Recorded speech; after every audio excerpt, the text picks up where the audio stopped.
So, hello guys, and welcome back.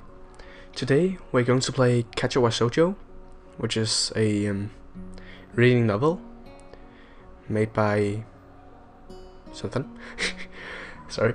As you see, I have a face cam right somewhere around the screen, right here. So this is my face. So let's get started here. This is a really little window we're playing on. A light breeze causes the naked branches overhead to rattle like wooden wind chimes. Can I use the arrow keys? No, I can't. This is a popular retreat for couples in the summer. The deciduous trees provide a beautiful green canopy far out of sight of teachers and fellow students. Sorry about that. But now, in late winter, it feels like I'm standing under a pile of kindling. I breathe into my cupped hands and rub them together fiercely to prevent them from numbing in this cold. So I've seen some of this. Okay, Hisao, I think this is who we're playing. Just how long am I expected to wait out here? Anyway, I'm sure the note's at 4 p.m. Ah yes, the note. Slipped between the pages of a math book while I wasn't looking. As far as clichés go, I'm more of a fan of the letter in the locker, but at least this way shows a bit of initiative. It's kinda late for me, so even though it's light outside, it's after breakfast, no, dinner, so late. As I ponder the meaning of the note, the snowfall gradually thickens. The snowflakes silently falling from the white painted sky are the only sign of time passing in this stagnant world. The slow descent upon the frozen forest makes it seem like time has slowed to a crawl. The rustling of dry snow underfoot startles me, interrupting the quiet mood. Someone is approaching me from behind. Hisao? You came? A hesitating, barely audible question. However, I recognize the owner of that dainty voice instantly. I feel my heart skip a beat. It's a voice I've listened to hundreds of times, but never as more than a eavesdropper to a conversation. I turn to face this voice, the voice of my dreams, and my heart begins to race.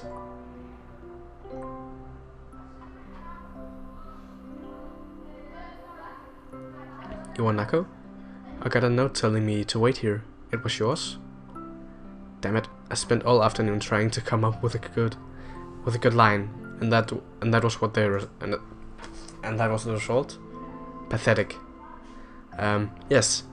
I asked a friend to give you that note. I'm so glad you got it. A shy, joyous smile that makes me so tense I couldn't move a single muscle even if I tried.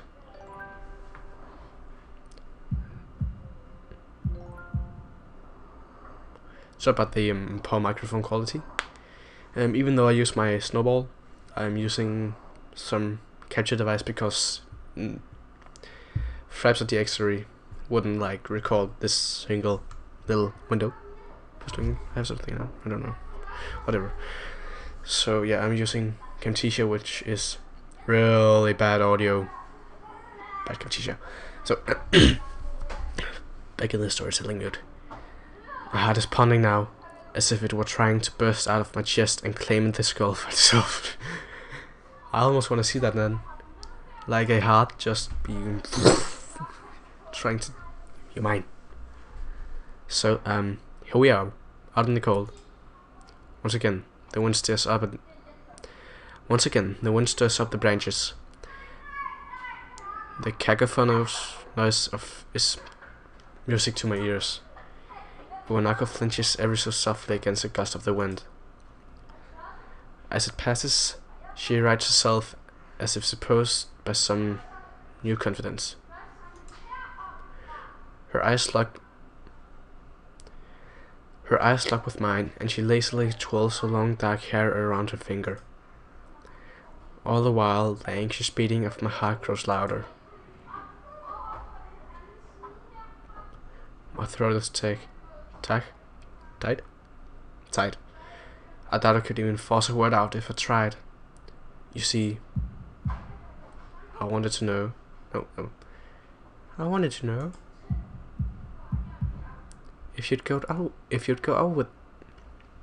Sorry about this. If you'd go out with me. I stand there, motionless, safe from my pounding heart. I want to say something in reply, but my vocal cords feel like they've been stretched beyond the breaking point. Hisao? I reach up to try and message my throat, but this only sends spikes of blinding pain along my arms. Hisao! My whole body freezes, save for my eyes, which shoot open in terror.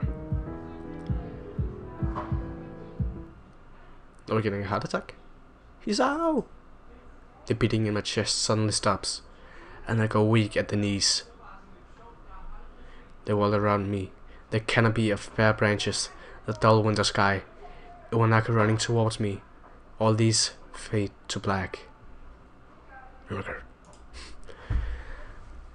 The world around me, the canopy of bare branches, the dull winter sky, Iwanaka running towards me, all these fade to black. Did I just read that? The last things I remember before slipping away are the sounds of Iwanaka screaming for help and an insistent clatter of the branches above. Come on, press the button. Oh, yeah, something happens. So, heartbeat seems normal. Close to at least. Oh, made by 4Leaf Studios. Remember. So that was like the introduction.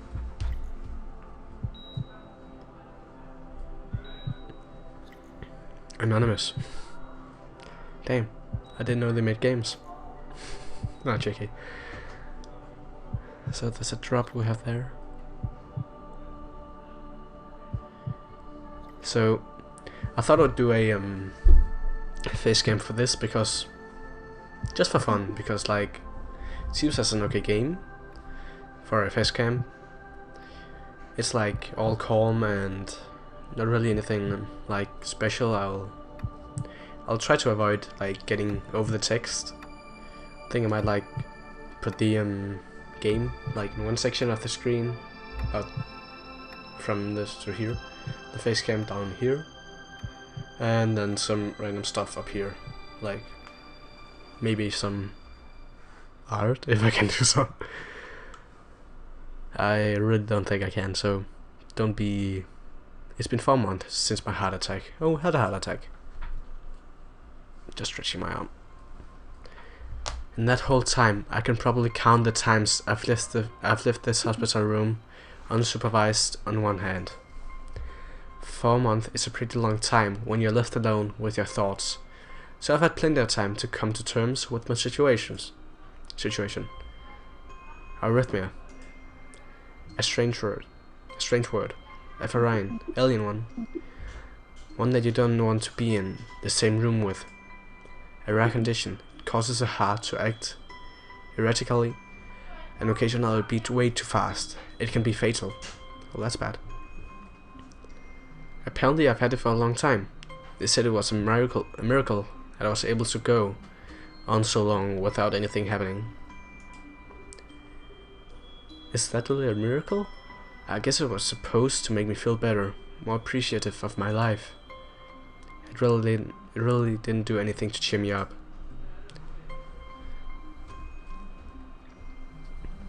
My parents, I think, were hit harder by the news than I was. They practically had 2 hemorrhages apiece. I've already had a full day by then to digest everything. To them it was all fresh. They were even willing to sell our house in order to pay for the cure.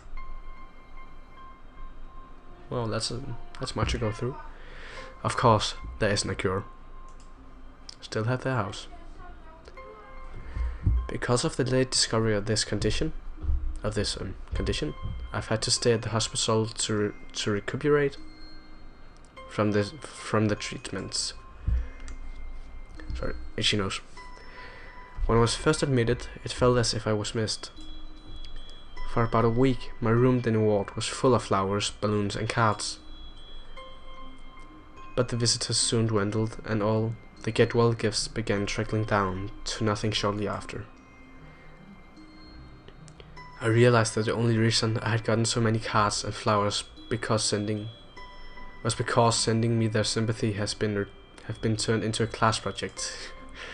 Oh man, I know that. We've done that too. Maybe some people were genuinely concerned, but I doubt it.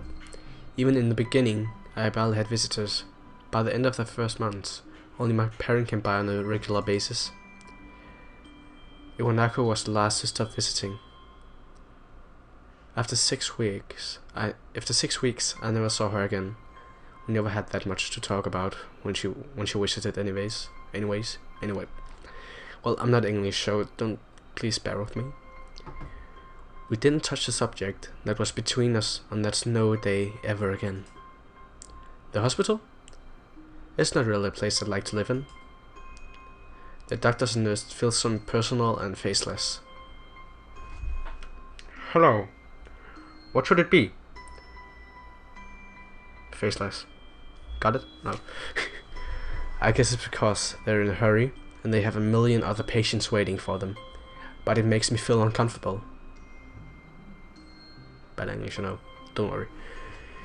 For the first month or so, I asked the head cardiologist every time I saw him for a rough estimate of when I'd be able to leave. He never answered anything in a straightforward way, but told me to wait and see if the treatment and surgeries worked. So I idly observed as the scar that those surgeries had left me on my chest slowly changed in appearance over time, thinking of it as some kind of an omen. I still ask the head cardiologist about leaving, but my expectations are low enough now that I'm not disappointed anymore when I don't get a reply. The way he shuffles around the answers shows that there are at least some hope.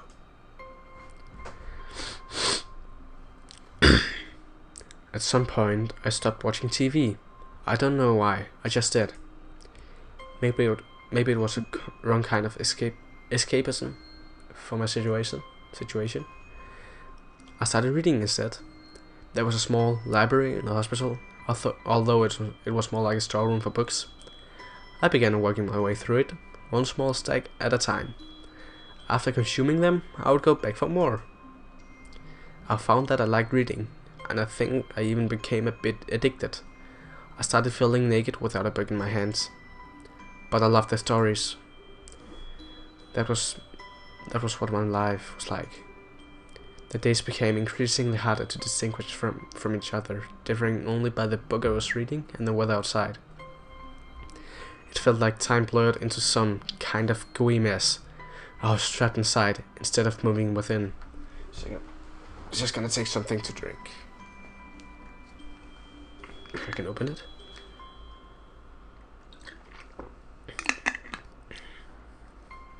Might not be the best thing to drink, but it works.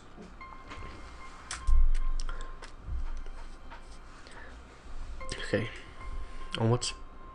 A week could go by without me really noticing it.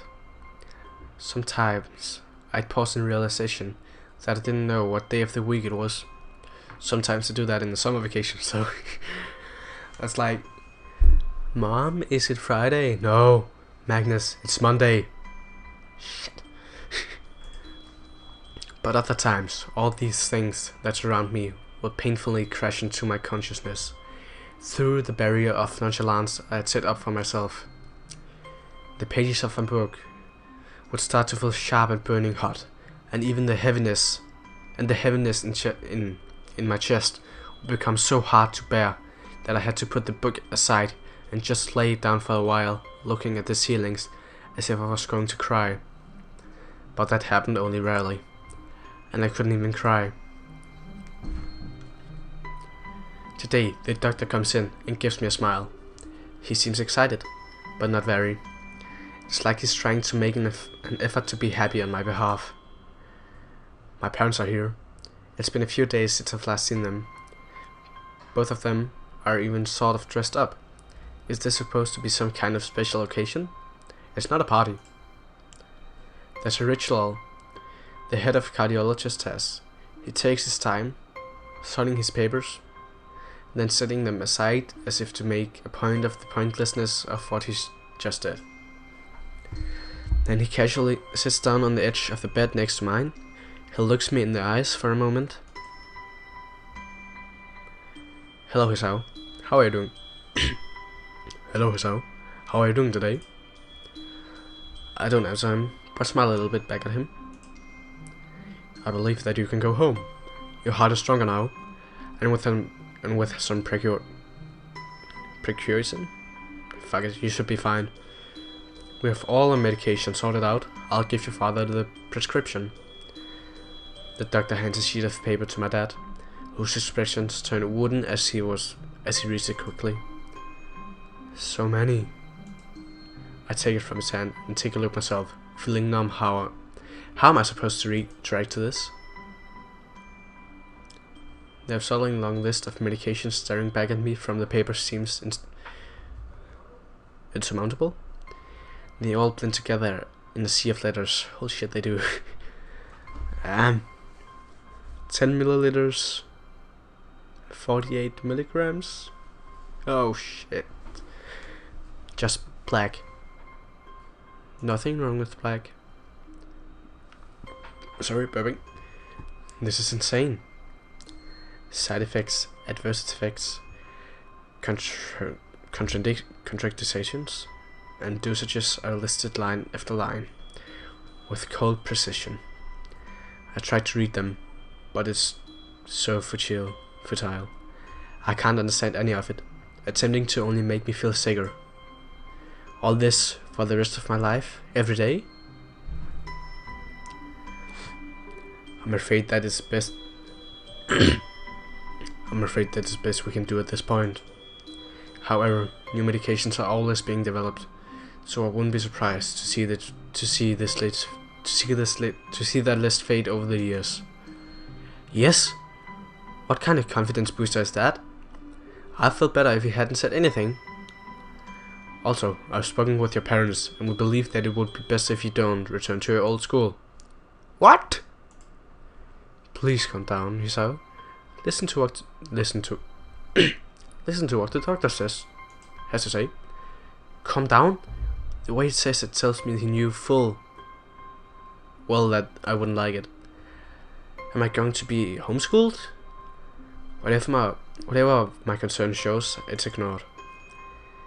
We all understand that your education is paramount. However, I don't think that it's wise for you to be without supervision. At least not until we're sure that your medication is suitable.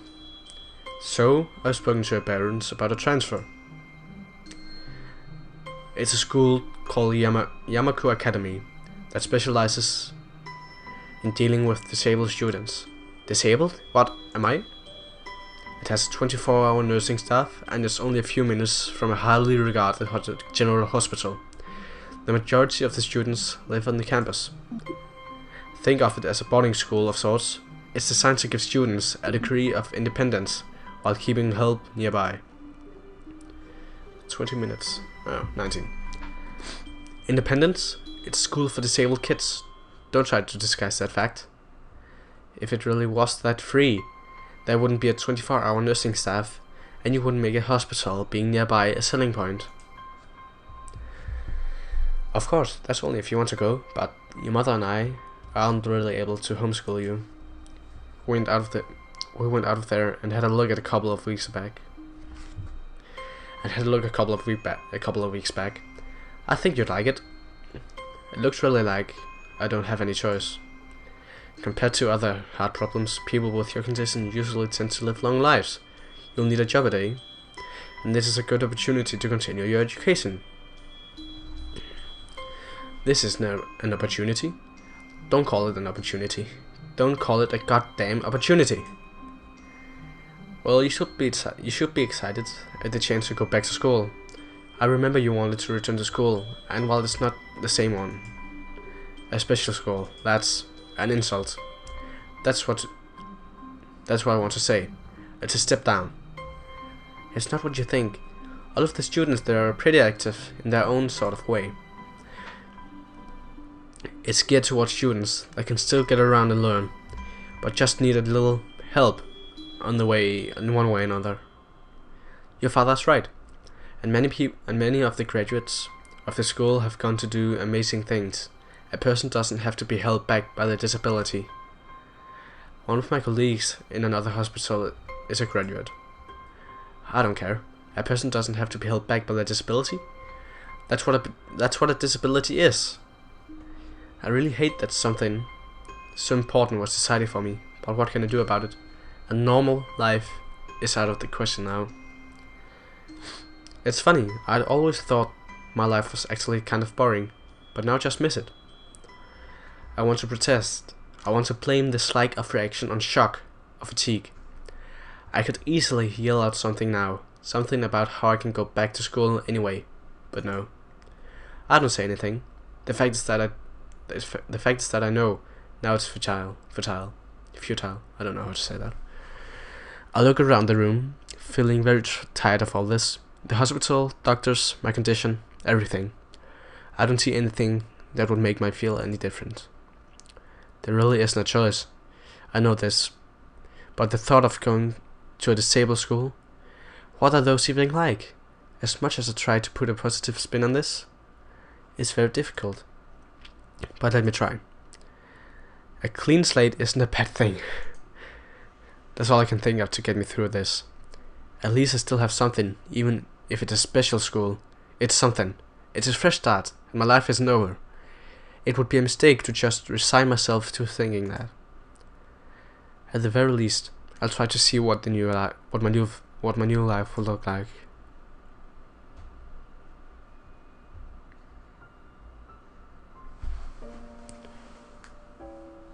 So, life expectancy.